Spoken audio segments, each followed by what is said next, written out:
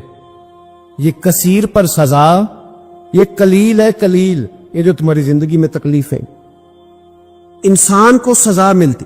حضرت فضیل بن عیاض رحمت اللہ تعالی علیہ گھوڑے پہ بیٹھے تھے, گھوڑا شرارت کرنے لگ گیا, اچھلنے لگ گیا, کودنے لگ گیا. تو حضرت فضیل بن عیاض نیچے اترے, ایک کونے میں جا کے نماز کی نیت باندھ لی, 2 رکعت نماز پڑھی, پھر دیر تک استغفار پڑھتے رہے, روتے رہے, دعا کرتے رہے. واپس آئے, خادم عرض کرنے لگے حضور سمجھ نہیں آئی, گھوڑے نے تھوڑی سی شرارت کی, وہ بدکا ہے, آپ نے اس کو چھوڑا ہے اور چھوڑ کر کے آپ نماز میں لگ گئے. تو حضرت فضیل بن عیاض فرمانے لگے جب بندہ اللہ کی نافرمانی کرتا ہے نا, تو جو چیزیں اس کی فرما بردار ہوتی ہیں وہ اس کی نافرمانی کرنے لگ جاتی. تو مجھے محسوس ہوا تھا کہ میں نے کہیں اللہ کی نافرمانی کی ہے, اس لیے ایسا ہوا ہے کہ میرے گھوڑے نے میری, تو میں توبہ کرنے لگا ہوں. اور اب دیکھتا ہوں بیٹھ کے بھلا کیا ہوتا ہے. میں نے سچی توبہ, حالانکہ مجھے یاد نہیں کہ میں کہاں بولا, پر کھری اور سچی توبہ کی. دوبارہ گھوڑے پہ بیٹھے تو گھوڑا بالکل صحیح ہو کے ساتھ چلنے لگ گیا.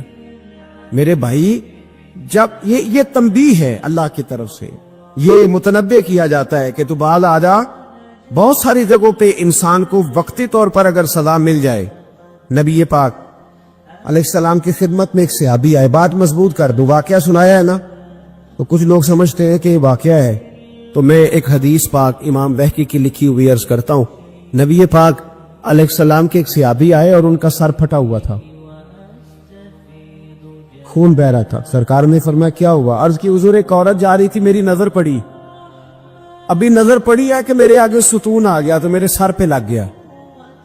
نبی پاک صلی اللہ علیہ وسلم نے فرمایا تیرے لیے خوشخبری ہے, اگر دنیا میں تیری غلطی کی تجھے سزا ملی ہے تو پھر رب تجھے قیامت میں سزا نہیں دے گا.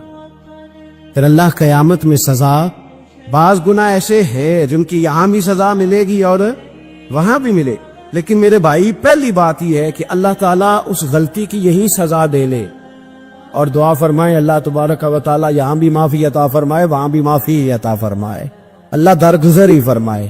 لیکن میرے بھائی ایک تو یہ سزا, ایک سزا یہ ہوتی ہے کہ انسان جب گناہ کرنے لگتا ہے تو اللہ نعمتوں کے دروازے کھولتا ہے, مہلت دیتا ہے.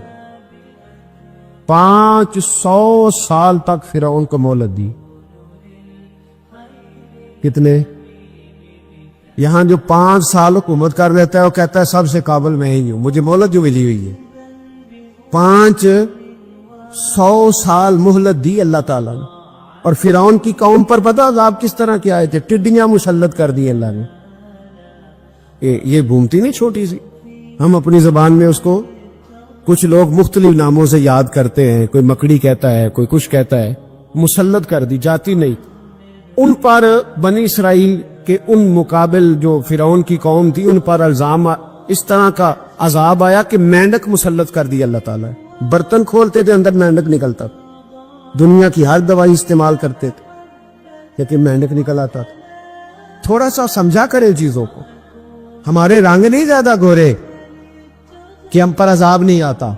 کوئی بہت زیادہ اللہ تعالیٰ معاف فرمائے دولت نہیں جمع کرا بیٹھے شاہی خزانے میں کہ ہم سے پوچھا نہیں جائے. یہ مہلت ہے, مہلت کو مہلت سمجھو.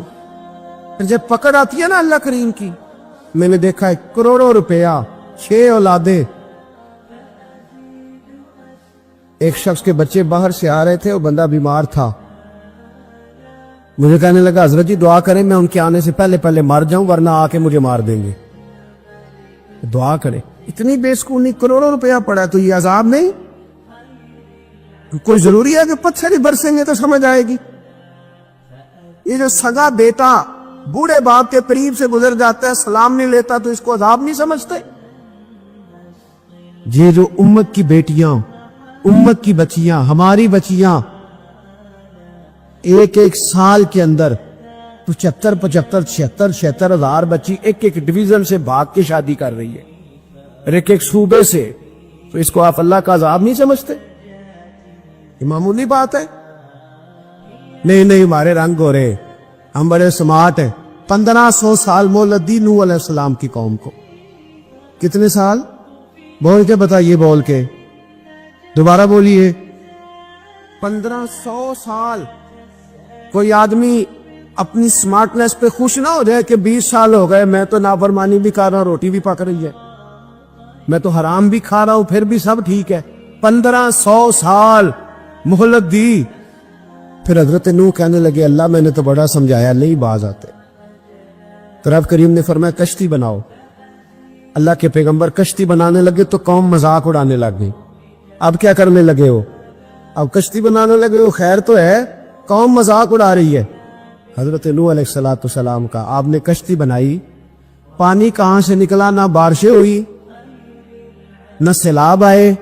ایک تندور تھا، اس کے اندر سے پانی نکلنا شروع ہو. کبھی تو دور سے بھی پانی نکلا ہے، پر جب نکالنے والا چاہتا ہے تو وہاں سے بھی ایک تندور سے پانی نکلا.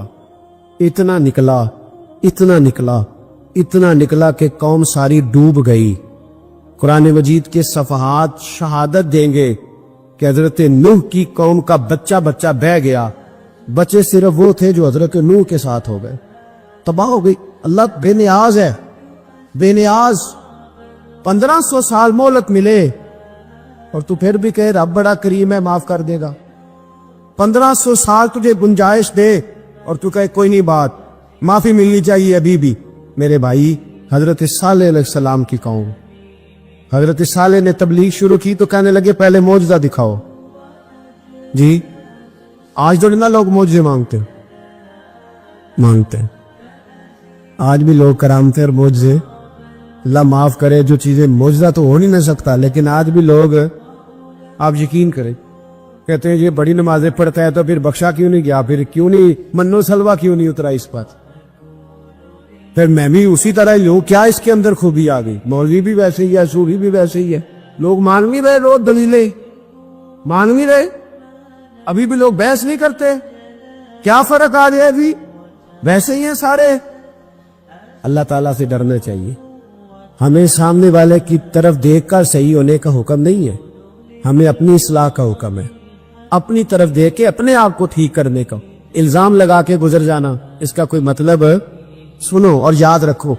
حضرت صالح علیہ السلام سے کہنے لگے پہلے معجزہ دکھائیں، تو حضرت صالح علیہ السلام نے فرمایا اونٹ کہاں سے پیدا ہوتے؟ کہا اونٹنی کے بطن سے.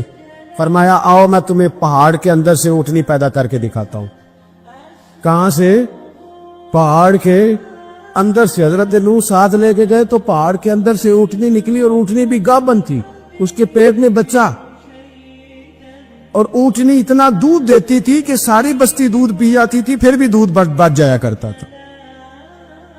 لیکن حضرت نوح علیہ السلام نے فرمایا تم نے دیکھ تو لیا یہ اسے، یہ جتنا دودھ دے گی روٹی بھی اتنی کھائے گی. ایک دن تم سارے پانی پیو گے، ایک دن یہ سارا پانی پیا کرے گی.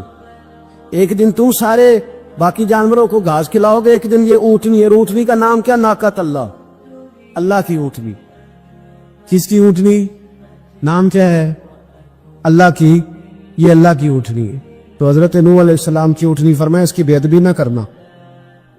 باز نہیں آئے لوگ، باز نہیں آئے. کہنے لگا جی دودھ دینا تو ٹھیک ہے، پر یہ جو سارا پانی پی جاتی ہے نا، یہ صحیح نہیں. یہ جو ساری گھاس کھا جاتی ہے یہ نہیں تھی. دودھ دینا تو ٹھیک ہے پر یہ نہیں صحیح. آپ نے فرمایا اسے کچھ نہ کہنا، اللہ کی اونٹنی ہے. میں کہا کرتا ہوں ان لوگوں نے ناقۃ اللہ کی بے ادبی کی. حضرت نوح علیہ السلام کی اونٹنی کی ٹانگیں کاٹ دی، صالح علیہ السلام کی. اور دیکھو اللہ بڑا بے نیاز ہے، اگر پیدا کرنا جانتا ہے تو حفاظت کرنی نہیں جانتا؟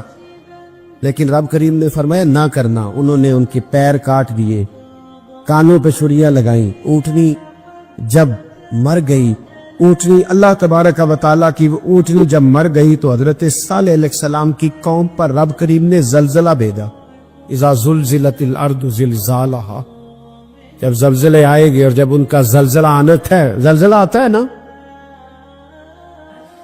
کیا کرتی ہے قوم؟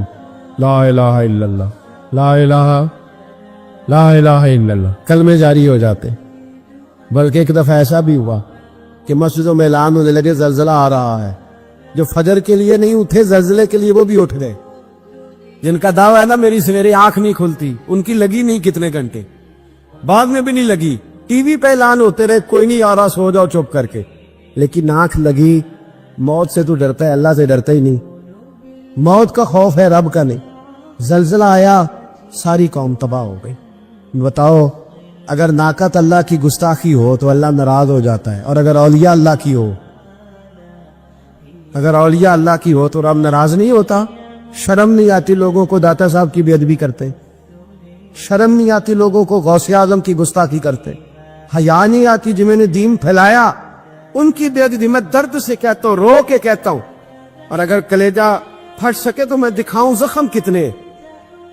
ایک حج کے موقع پر ایک بابا جی، اس سال 4,80,000 روپے کا پرائیویٹ حج تھا، اور بابا جی کی کیفیت کمزور تھی، بیچارے بیمار تھے، اس کے باوجود وہ گئے۔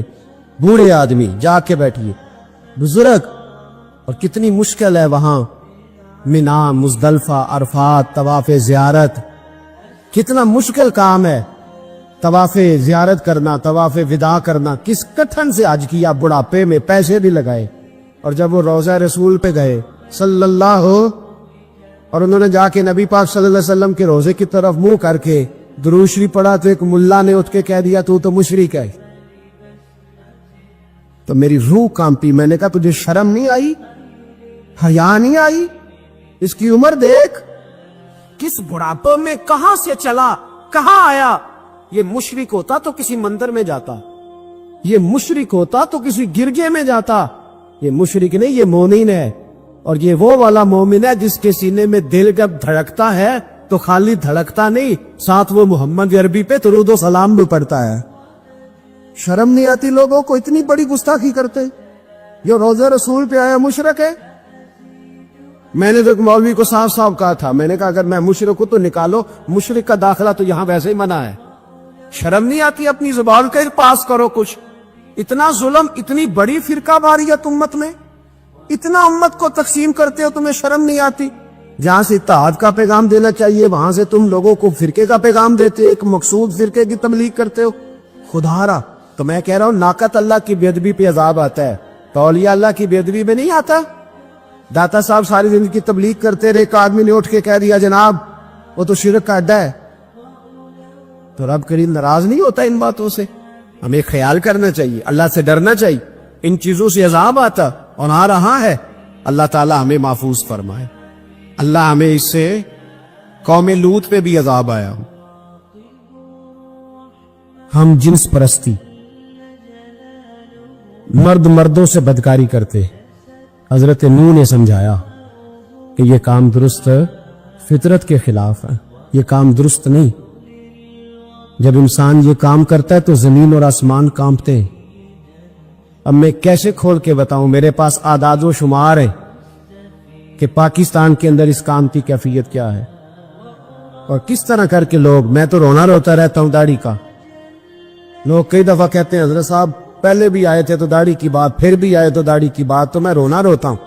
اس لیے روتا ہوں کہ جو کلین شیو نوجوان ہوتا ہے وہ امرد کے حکم میں ہے، اس پر وہی حکم لگتا ہے جو عورت پہ لگتا ہے، اس کے ساتھ مرد کا اٹھنا بیٹھنا اسی طرح ناجائز ہے جس طرح عورت کے ساتھ۔ حضرت جنید بغدادی رحمت اللہ تعالی علیہ کے سامنے ایک شخص نے کہا وہ کتنا خوبصورت نوجوان جا رہا ہے، تو آپ فرمانے لگے تو حافظ قرآن نہیں؟ کہا ہاں۔ فرمانے لگے جا اپنے حفظ کی خیر منا۔ وہ شخص کہتا ہے میں نے اس بغیر داڑھی والے کلین شیو نوجوان کو بری نظر سے دیکھا، مجھے قرآن پاک ہی بھول گیا، سارا قرآن پاک بھول۔ اور کتنے سال میں دعائیں کرتا رہا, بیت اللہ کے طواف کرتا رہا, میں یاد بھی کرتا تو نہیں ہوتا. کیسے اب تو ہمارا نعت کہاں بیوٹی پارلر سے ہو کے آتا ہے, ہم کسی اور کو کیا پیغام دیں. وہ پیغام, وہ نظام, وہ طریقہ کار جس کا حکم تھا شریعت میں. قوم لوط پر عذاب آیا. صحیح بیٹھتے ہوں گے بچے جو موٹر سائیکلوں پہ بیٹھتے ہیں. میں نے گجرے والا کی سڑکوں پہ بچوں کو, نوجوانوں کو جو تماشے کرتے سرے عام دیکھا ہے تو مجھے ڈر لگتا ہے. اور کوئی روکنے والا نہیں, شغل ہو رہا ہے, ہنس رہے ہیں, اور سامنے عورتیں بھی ہے, سب ہو رہا ہے. کتنی تکلیف کی بات. حضرت نوح کی قوم یہ کام کرتی تھی, قرآن پاک نے بیان کیا ہے. حضرت نوح نے سمجھایا, فرمایا رب کریم نے تمہیں اپنی خواہش پوری کرنے کے لیے جائز طریقہ عطا فرمایا, عورتوں سے نکاح کرو, اور اس نکاح کی برکت سے جو اللہ تمہیں اولاد دے گا اس کو اللہ تبارک و تعالیٰ تمہارے لیے باعث بخشش بھی فرمائے گا. لیکن جب قوم نہ مانی تو جو قوم لوط کا عمل کرے اس کا علاج قرآن نے بیان فرمایا کہ آسمان سے پتھر برسیں گے. پھر پتھر برسے, اور جن کے بڑے بڑے اچھے دماغ تھے ان کے دماغ چکنا چور کر دیے گئے, تباہ کر دیے گئے, ان کے دماغ زمین پر بچھاڑ دیا گیا. اللہ مہلت دیتا ہے, لیکن اس کا مطلب یہ نہیں کہ انسان توبہ ہی نہ کرے. حضرت شعیب علیہ السلام کی قوم پر بھی عذاب آیا, اس لیے کہ بددیانتی کرتی تھی, ناب تول میں کمی کرتی تھی. میں نے کہا تھا شب قدر کی رات کہ یہ کوئی تماشا ہے کہ شب رات آئی تو ساری رات روتے رہے, یا اللہ معاف کر دے, یا اللہ معاف کر دے, رو رو کے چیخے مار مار روئے. شب قدر آئی تو پھر چیخے ماری, ساری رات روئے. تو جس بندے کا پروگرام ہی نہیں سویرے بدلنے کا, دکان پہ بیٹھ کے پھر وہی ناپ تول میں کمی, پھر وہ اللہ تعالیٰ معاف کرے. میں ایک مضمون پڑھ رہا تھا تو وہ فوڈ کے اسپیشل لوگ میں لکھا تھا مہربانی کرو ملاوٹ ہی اچھی چیز کی کر لو, مرچ میں کیری تو نہ ملاؤ اینٹوں کی, وہ تو بیمار کرتی ہے, وہ تو خون کی آنتوں کو روک دیتی ہے. وہ کہنے لگا, اور وہ کہتا ہے میں تمہیں بتاتا ہوں کون کون سی چیز ملائی جا سکتی ہے, وہ ملا لو. خدا را اس قوم پہ رحم کرو, مہربانی. ایک دوست ہے ہمارے, میں وزیر آباد میں ان کے گھر بیٹھا تھا تو ایک میڈیکل, میرا کسی شخص پہ اعتراض کرنے کا میں مجموعی بات کرتا ہوں. میں ایسے ڈاکٹروں کو جانتا ہوں جو اللہ تعالیٰ فضل کرے سچ مچ کے نیک ہیں, اچھے لوگ. تو بچے کا میڈیکل سٹور ہے, تو والد بیمار ہو گیا, تو کہتا ہے ابا جی ڈاکٹر صاحب نے کہا آپ کو ڈرپ لگنی ہے. تو سگے باپ کو ڈرپ لگانے لگا تو باپ کیا کہتا ہے پتر تیری مہربانی مینوں کوئی اصلی لائی, او نہ لائی جڑی لوکاں نوں لانا ہے. اب وہ پیار سے سنا رہا ہے بات. میں نے اسے کہا کہ یہ تو ڈوب مرنے کا مقام ہے نا, ڈوب مرنے کا مقام. تو جس ملک کے اندر دوائی بھی صحیح نہ بکے, اصلی نہ ملے دوائی بھی, اور پھر وہ قوم کہے کہ ہم نے تو پورے روزے رکھے, ہم نے تو بڑا صدقہ اور خیرات کیا, دوائی بھی اصل نہ ملے. جناب شعیب علیہ السلام کی قوم ناب تول میں کمی کرتی تھی, تو اللہ تبارک و تعالیٰ نے ان پر بتا عذاب کس طرح کا بھیجا. شدید گرمی ہوئی, اللہ ہمیں محفوظ فرمائے. سارے آمین کہہ دیا. دیکھے کتنا اچھا موسم کر دیا رب کریم, اللہ ہمیں محفوظ فرمائے, اللہ رحمت فرمائے. شدید گرمی کی لہر آئی, باہر اتنی گرمی ہوئی کہ لوگ اپنے گھروں میں گھس گئے. جس طرح سورج کی شعائیں گھروں کے اندر داخل ہو جاتے, اس طرح گرمی کی لہر اندر داخل ہوئی. اور جس طرح کسی کو آگ لگ جائے تو وہ آدمی اچھلتا کودتا ہے نا, اس طرح یہ لوگ اچھلنے لگے اور اچھل کود کے مر گئے. جرم کیا تھا؟ ناب تول میں کمی کرتے. حضرت داؤد کی قوم بھی تباہ ہوئی. جرم کیا تھا؟ ہفتے والے دن مچھلیاں نہیں پکڑنی تو یہ پکڑتے تھے. حکم ہے نا مسلمان کو نماز کے ٹائم کوئی اور کام نہیں کرنا, نماز پڑھنی ہو. میرا خیال ہے مسلمان تو فٹافٹ آ جاتے ہیں, سارے ہی پہنچ جاتے ہیں نا مسجدوں میں. ہلکا ہلکا بول رہے ہیں, آؤ, کیوں نہیں پہنچتے؟ اگر حضرت سیدنا, اور پتہ انہیں صلاح کیا ملی, اللہ نے فرمایا اس ٹائم عبادت کرنے میں کام نہیں کرنا, وقت نہیں ہے کام کا. انہوں نے مچھلیاں پکڑی, 12,000 لوگ تھے. پتہ ہے مالک نے صلاح کیا دی؟ بندر بنا دیا اللہ کریم. قرآن مجید کا پہلا سپارہ پڑھے, فَجَعَلْنَاهَا نَكَالًا لِمَا بَيْنَ يَدَيْهَا وَمَا خَلْفَهَا. اللہ فرماتے پچھلوں کے لیے بھی عبرت بنا دیا, بعد والوں کے لیے بھی عبرت, نشان عبرت بنا دی. بندر بن گئے, اور جو ان کے دوست جو بچ گئے تھے ان کے پیر چومتے تھے, روتے تھے. آپ کے پاس جتنی بھی نعمتیں ہیں ان کو اگر آپ شمار کریں تو کبھی آپ کہیں گے کہ ساری نعمتوں میں آنکھ زیادہ ضروری ہے، کبھی کہیں گے کان زیادہ ضروری ہے، کبھی کہیں گے زبان زیادہ ضروری ہے، کبھی کہیں گے دل زیادہ ضروری ہے، کبھی کہیں گے روح زیادہ ضروری ہے. لیکن میں آپ سے عرض کروں ان ساری چیزوں کے بغیر گزارا ہو سکتا ہے، رسول کائنات کی غلامی کے بغیر گزارا نہیں ہو. کیوں؟ اس لیے کہ اگر حضور کی شفقت نہ ہو، نبی پاک علیہ السلام کی رحمت نہ ہو. وہ ابن القیم نے ایک جگہ پہ کہا تھا کہ یہ حضور نے ہمیں انسان بنایا ہے، یہ نبی پاک علیہ السلام نے انسانیت کے اسباق پڑھائے ہیں. اخلاقی رویے کیا ہوتے ہیں؟ حضور نے بتلائے ہیں. اگر حضور کا کرم نہ ہوتا تو انسان ایک دوسرے کو کاٹ کے کھاتا. یہ حضور نے بتلایا ہے کہ تم نے کس طرح زندگی کو گزارنا ہے. محبوب کریم علیہ السلام کا وجود نور ایک ایسی چیز ہے کہ اگر وہ کائنات سے معاذ اللہ سائڈ پہ کر دیا جائے تو اس کائنات کا قائم رہنا کسی صورت بھی ممکن ہے ہی نہیں. اسی لیے تو اقبال نے کہا تھا کہ ہو نہ یہ پھول تو بلبل کا ترنم بھی نہ ہو، چمن دہر میں کلیوں کا تبسم بھی نہ ہو نہ یہ ساکی تو پھر میں بھی نہ ہو، خم بھی نہ ہو، اور بزم توحید بھی دنیا میں نہ ہو، تم بھی نہ ہو.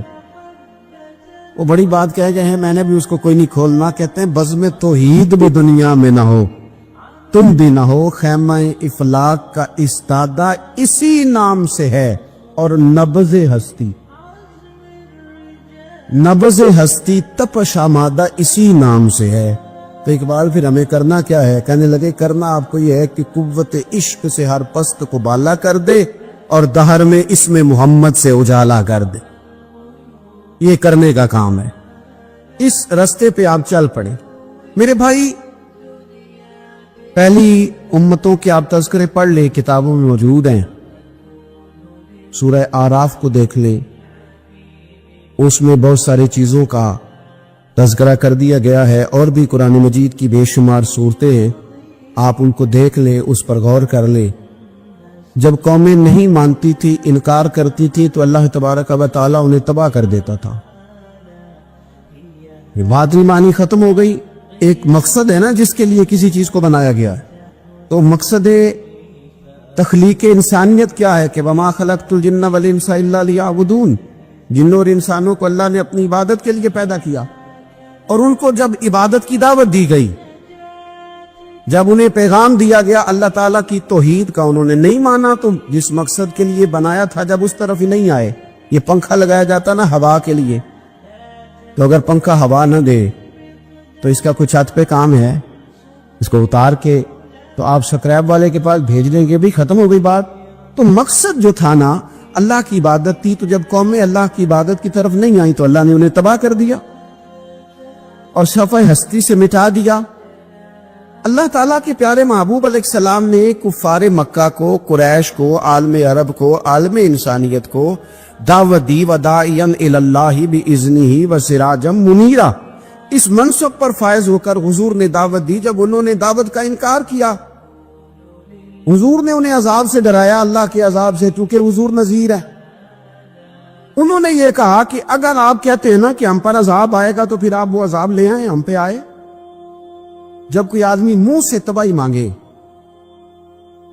جب کوئی شخص اپنے منہ سے یہ کہے کہ کر لیں جو ہوتا ہے معاذ اللہ، تو اگر تو سامنے والا کمزور ہو تو شاید وہ کچھ نہ کر سکے.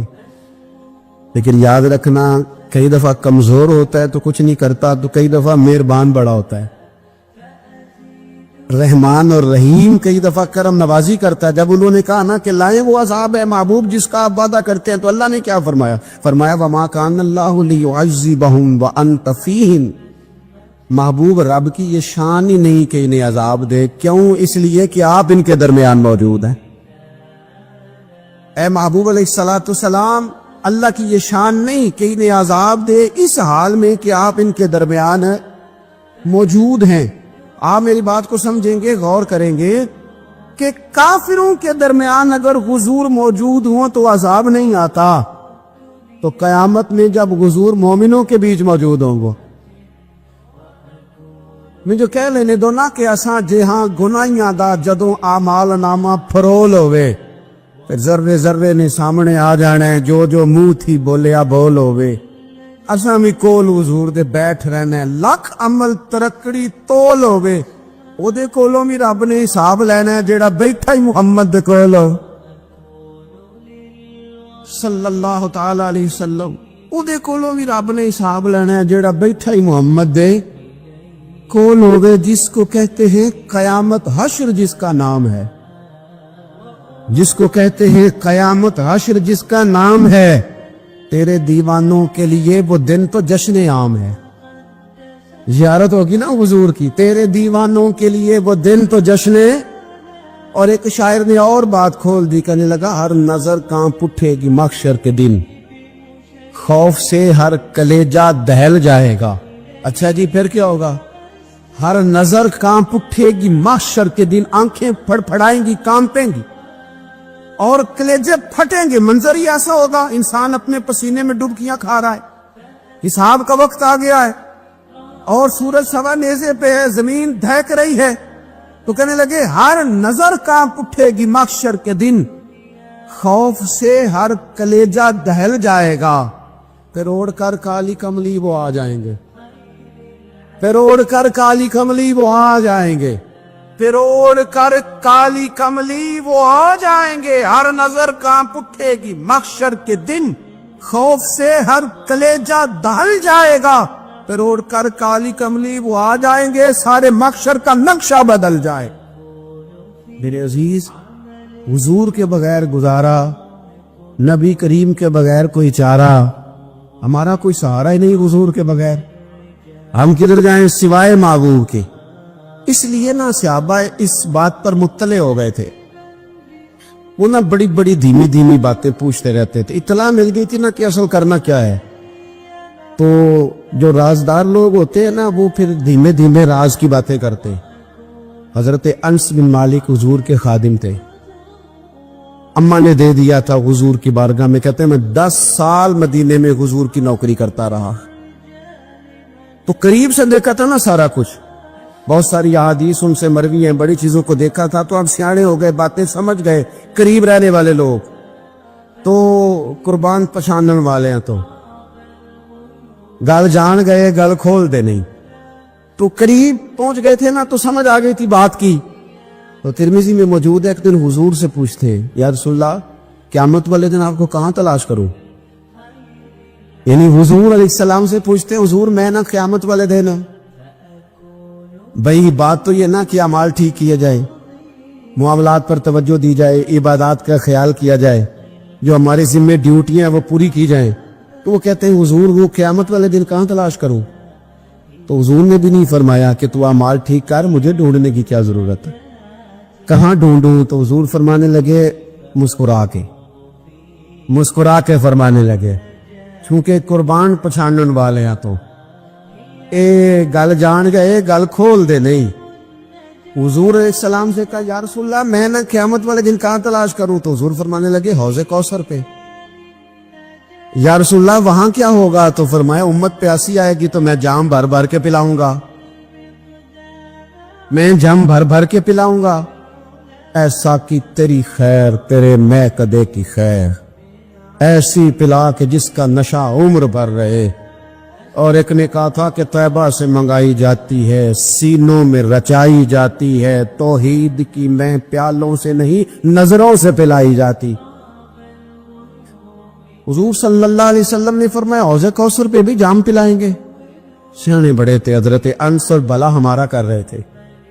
یہ حضور سے پوچھ کے نا تو ہمیں ایڈریس بتا رہے ہیں، کیونکہ حدیث روایت کر دی نا تو ہمیں ایڈریس سمجھا دیے، پتے بتا دیے کہاں پہنچنا ہے، ساری جگہ سمجھا دی۔ چلیں جدید دور آ گیا ہے، انہوں نے لوکیشن بتا دی کہ کہاں کر کے نا کس جگہ جا کے سٹاپ کرنا ہے کام۔ یا رسول اللہ وہاں ملاقات نہ ہوئی تو حضور نے فرمایا پھر پل صراط پہ آنا۔ یا رسول اللہ وہاں کیا ہوگا؟ فرمایا امت گزر رہی ہوگی اور میں دعائیں مانگ رہا ہوں گا، رب سلم امتی، رب سلم امتی، یا اللہ میری امت کو سلامتی سے گزار دے، تو وہاں آ جانا، میں دعائیں وہاں مل جاؤں گا۔ قربان ٹائم فاضل بریلوی بول پڑے کہنے لگے خدا کی رضا چاہتے ہیں دو عالم، خدا چاہتا ہے رضائے محمد، اجابت کا جوڑا عنایت کا سہرا، دلہن بن کے نکلی دعائے محمد، اجابت نے جھک کر گلے سے لگایا بڑی ناز سے جب دعائے محمد، رضا اب پل سے وجد کرتے گزریے کہ ہے رب سلم دعائے محمد صلی اللہ علیہ۔ تو عرض کی یا رسول اللہ وہاں ملاقات نہ ہوئی تو؟ میں نے کہا وہ ہمیں لوکیشن سمجھا رہے تھے، انہیں تو پتا تھا پہلے ہی، ایک قربان پچھانن والے ہیں تو ایک گل جان گئے گل کھول دے نہیں، تو وہاں نہ ملاقات ہوئی تو حضور نے فرمایا پھر میزان عمل پہ آنا۔ یا رسول اللہ وہاں کیا ہوگا؟ فرمایا امت کے عمل تول رہے ہوں گے اور میں ان کے لیے دعائیں کر رہا ہوں گا۔ میں نہیں جا سکا کبھی بچوں کے ساتھ پیپر دلوانے، استاد کو اجازت نہیں دیتے، کہتے ایگزامینر اور آئے گا کوئی، جس نے پڑھایا ہو اسے اجازت نہیں کہ تو جا۔ ابا جی کو اجازت نہیں ہوتی کہ وہ ایگزامینیشن ہال میں جائے، وہاں تو کوئی اور لوگ آتے ہیں۔ یہ بھی عجیب سبق ہے نا کائنات کا کہ سارے تعلیم و تربیت کے اسباق بھی حضور پڑھائیں، رنگ بھی سارا حضور ہی بتائیں، اور قبر کے سوالات بھی سارے ہمیں حضور بتا دے، اور جب پیپر ہونے لگے تو سرانے میں کھڑے ہو جائیں۔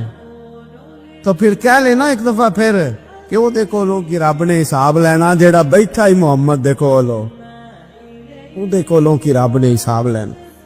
میرے عزیز ہمارا گزارا نہیں حضور کے بغیر۔ لوگ اصل میں نا ہمارا مسئلہ نہیں سمجھتے، ہمارا مسئلہ کچھ اور ہے۔ لوگ ہمیں نہ بلا وجہ پریشان کرتے، کبھی جھنڈے سے، کبھی ڈنڈے سے، کبھی جھنڈی سے، کبھی کسی شے سے، کبھی کسی شے سے، کبھی کہتے ہیں وہ نعت اونچی پڑھ لی، کبھی کہتے ہیں سلام اونچا پڑھ لیا، کبھی کہتے ہیں وہ جھنڈیاں لگا دی۔ میں نے کہا آپ کی بات بھی ٹھیک ہے پر ہمارا مسئلہ تو سمجھو نا، ہمارا گزارا نہیں نا بھائی۔ جو کسے دا عاشق ہوئے وہ گل لو سے دیکھو، 100 مکر بہانے کر کے۔ میں پوچھے میاں صاحب نو مزار تے جا کے کہ مکر کرنے ٹھیک نہیں؟ تو سا کہنا مکر کردا ہے تے حضور ٹھیک نے؟ یہ مینوں لگدا ہے کہ پولا جان دے سے پے کہ سونا راضی کرنا ہوئے تے موڑ ٹھیک نے۔ حضور نے ایک دن کہا تھا، حضرت ابو سعید خدری نے کہا یا رسول اللہ آپ قرآن پاک کی تلاوت کر رہے تھے، قرآن پاک بڑا سونا پڑھتے تھے نا، تو نبی کریم نے سن لیا، اب کیا کریں دلیل دیں گے تو بات مضبوط ہو جائے گی۔ حضور نے سن لیا تو بعد میں فرمایا ابو سعید تو بڑا سونا قرآن پڑھتا ہے، رب کے علاوہ کسی کو دکھا کے عبادت کرنی جائز ہے؟ حضرت ابو سعید خدری کہنے لگے سن رہے ہیں، مجھے پتہ نہیں تھا آپ سن رہے ہیں، ورنہ میں نے تو اور بنا بنا کے پڑھنا تھا۔ اب تو مان جاؤ نا، جو کسے دا عاشق ہوئے گل لو سے دی کرد ہے، 100 مکر بہانے کر کے، 100 مکر بہانے کر کے او دے ہی مرنے مرد ہے۔ میرے عزیز ہماری مجبوری ہے، لوگ اس بات کو سمجھتے نہیں، ہماری مجبوری ہے، حضور کا میلاد ضروری ہے، لوگ سمجھتے نہیں بات کو، اس لیے بلا وجہ رٹا ڈال کے بیٹھتے ہیں۔ بھئی ہم نے تو کوئی رٹا ڈالنا نہیں، نہ سیاست کا، نہ دولت کا، نہ اقتدار کا، نہ کسی اور چیز کا۔ سیاست دے جھگڑے آسان چھوڑ دیتے، اتنے محبت دا جھگڑا ہے، یہ چھوڑا کوئی نہیں سکتا۔ تو میرے عزیز ہمارا حضور کے بغیر گزارا، اور نبی پاک علیہ السلام کے بارے میں رب فرماتا وَلَسَوْفَ يُعْطِيكَ رَبُّكَ فَتَرْضَىٰ، محبوب میں آپ کو اتنا دوں گا کہ آپ اپنے رب سے راضی ہو جائیں گے۔ کیا کروں میں؟ اب یہ آیت اتنی شاندار ہے۔ حضرت امام زین العابدین رضی اللہ تعالیٰ عنہ سے کسی بندے نے کہا قرآن پاک میں سب سے زیادہ امید والی آیت کون سی ہے؟ اس کا خیال تھا لا تقنطوا من رحمت اللہ، کہیں گے اللہ کی رحمت سے نا امید نہ ہونا۔ اس نے کہا حضور سب سے امید والی آیت بتائیں۔ وہ کہتا میرے ذہن میں تھا کہ یہ والی آیت پڑھیں گے، تو امام زین العابدین رضی اللہ تعالیٰ عنہ فرمانے لگے سب سے امید والی آیت ہے وَلَسَوْفَ يُعْطِيكَ رَبُّكَ فَتَرْضَىٰ، رب کہتا ہے محبوب اتنا دوں گا کہ آپ اپنے رب سے راضی ہو جائیں گے۔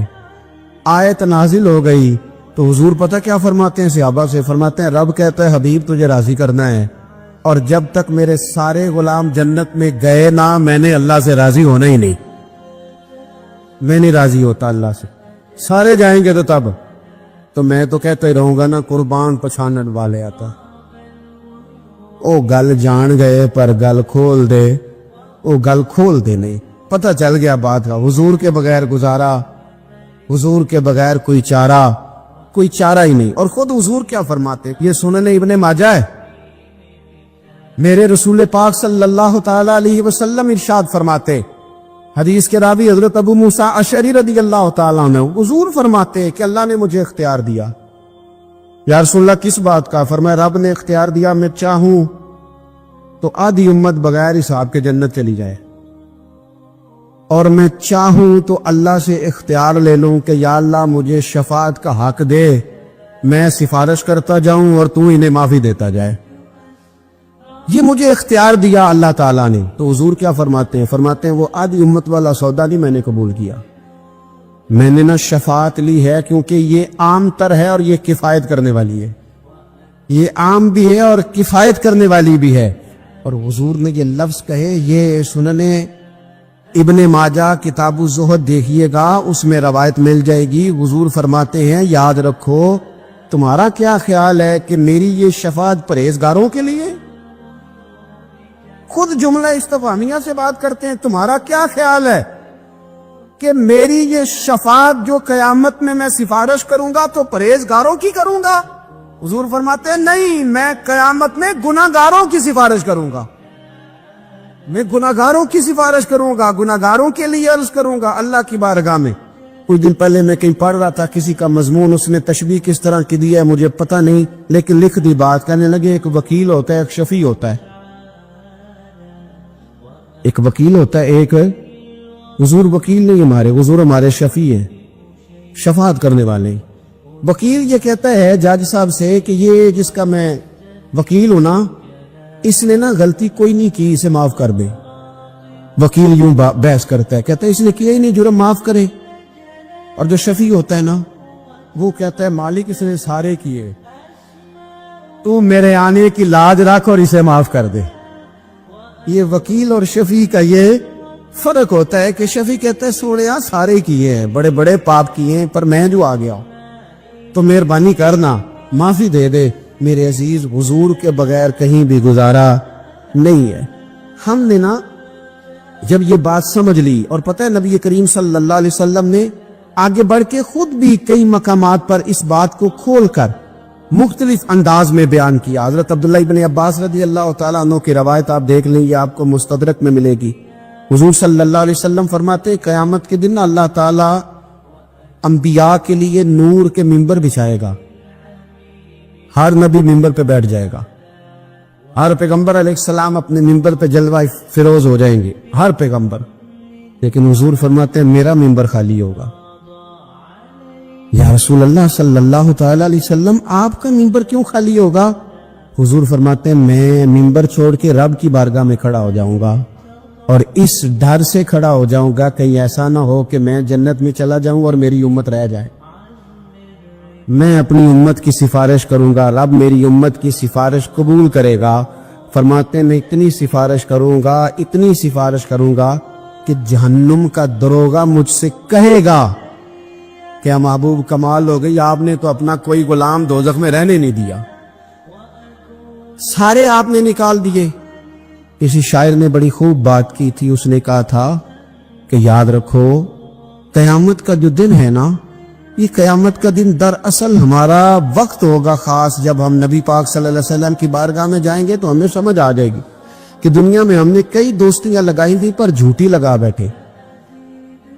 ایک دوستی سچی ہے جو مدینے والے کی ہے، وہ کہتے ہیں محمد بوٹیا جھوٹا ہی جاگ سارا، یہ سچیاں مدینے والے دیاں یاریاں نے، سچیاں مدینے والے دیاں۔ تو نبی پاک صلی اللہ علیہ وسلم کے بغیر نہ دنیا میں گزارا ہے، نہ قبر میں گزارا ہے، نہ آخرت میں گزارا ہے۔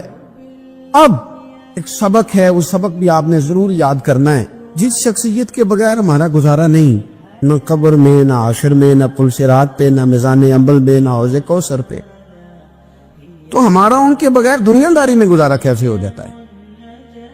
ہمارا تجارت بھی حضور سے سیکھے، گھرداری بھی حضور سے سیکھے، شادی بیاہ کے طریقے بھی حضور سے سیکھیں۔ جب گزارا نہیں حضور کے بغیر تو پھر زندگی کے سارے سلیقے حضور سے سیکھیں۔ پھر ادھر ادھر جانے کی ضرورت ہے، حضور کی سیرت کو پڑھیں، سوانے کو پڑھیں، حیات مبارکہ کا مطالعہ کریں۔ یہ جو ہم میلاد کا جلوس لے کے نکلتے ہیں نا، جب ہم نے نا بہت ساری چیزوں کو سطحی سا سمجھ لیتے ہیں معاذ اللہ بعض اوقات، یہ جب ہم میدان میں نکلتے ہیں نا، میلاد کے جلوس میں حضور کے نام کا نعرہ لگاتے ہیں، تو ہم نہ للکارتے ہیں اس نظام کو جو نظام حضور سے پہلے تھا۔ امیر غریب کی تقسیم تھی، ذات برادری کی تقسیم تھی، چھوٹے بڑے کی تقسیم تھی، گورے کالے کی تقسیم تھی۔ ہم جب میدان میں نکل کے نعرہ لگاتے ہیں تو ہم اس نظام کو للکارتے ہیں، ہم کہتے ہیں وہ نظام نہیں چلے گا، وہ حضور کا میلاد ہو گیا ہے۔ اب نظام وہ ہے کہ جس پلیٹ میں ابو بکر صدیق کھانا کھائیں گے اسی میں بلال حبشی بھی کھائیں گے۔ اب نظام وہ ہے کہ اگر غریب آدمی جرم کرے گا تو سزا ملے گی، تو اگر گورنر کا بیٹا جرم کرے گا تو سزا اسے بھی ملے گی۔ اب حضور کا نظام آ گیا، ہم اس نظام کی طرف بڑھتے ہیں، اپنے آپ کو حضور کے قدموں کی طرف مائل کرے۔ میلاد صرف 1 سے 12 ربیع الاول تک نہیں، میلاد سارا سال ہے، ذکر میلاد سارا سال ہے، میلاد کی محفل سارا، اور میلاد صرف مسجد میں نہیں، گھر میں بھی ذکر میلاد، دکان میں بھی ذکر میلاد۔ ذکر میلاد سے مراد حضور کی تعریفیں، نبی پاک کی شانیں، حضور کی باتیں، آ میرے دل آمنہ کے لال کی باتیں کہ چہرہ والشمس کے اجلال کی باتیں کریں، اپنی طبیعت حضور کے ساتھ لگائیں، اپنے آپ کو حضور کے قدموں سے وابستہ کریں اور عشق کریں نبی پاک سے۔